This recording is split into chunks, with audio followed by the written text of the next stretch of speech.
Bystanding, the beginning of an American lifetime.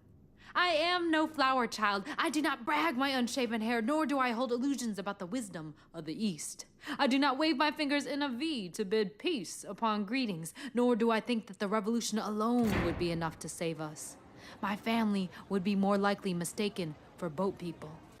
I do not know how the texture of bobby socks and poodle skirts changed for eyes learning to refocus on the blood of Vietnam, Kent State, Malcolm X, JFK, MLK, RFK. I've only read about these things. 1986, I remember a third grade classmate talking about the commies and how blowing them up was a good idea. Crayola tanks ramboing over stick figure carnage, proud to grow up one day just like his father. A drill sergeant with a habit of hitting his mother. All I knew was that none of this seemed like a good idea. 1991, 7th grade was the first peace protest I ever saw. Girls wrote, "Make love, not war," in bubble letters on poster board. The conflict, we were told, hardly outlasted our demonstration. I tied a yellow ribbon to a safety pin on my backpack to remember the soldiers who went off to war. I didn't know any soldiers then. 1997, in college, I joined the Army ROTC, learned to tie knots and assemble semi-automatic rifles, eat MREs and stop someone's lips from turning blue. In class, a sergeant savored the memory of the food and the Cuban cigars during the invasion of Panama, and everybody laughed. That was the day I stopped ignoring that our targets were shaped like humans. The words chest, head, heart, brain, or life were never used. Only the crackpots talked about killing openly. It was a grave thing, an unspoken thing.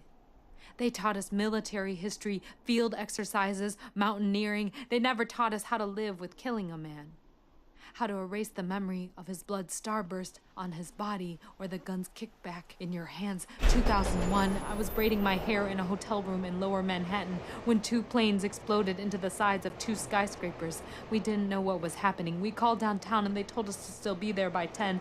We didn't know what was happening. We slid through subway doors and the metro lady said there were fires in the White House and the Pentagon.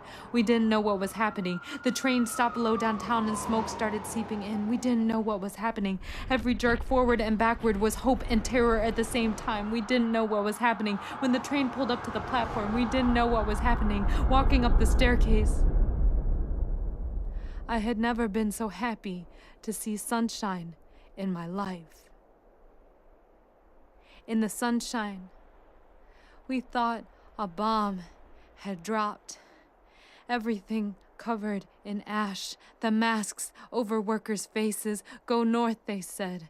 Keep walking. Go north. Keep walking. We didn't know what was happening. 2006. I'm annoyed at Americans all of the time. White activists who beg us to come together and forget why we are so often apart. Starbucks addicts, young folks who keep enlisting to earn discipline or money. Political cowboys riding out anger and entitlement. People who think it's hip to be radical and don't strategize, vote, or do shit beyond talk. My friends, my family, my lovers, myself. We who slip back into what our lives were like before, making our convictions seem trendy. Yesterday, I went to go study happy people at Navy Pier. They don't go to rallies or conferences.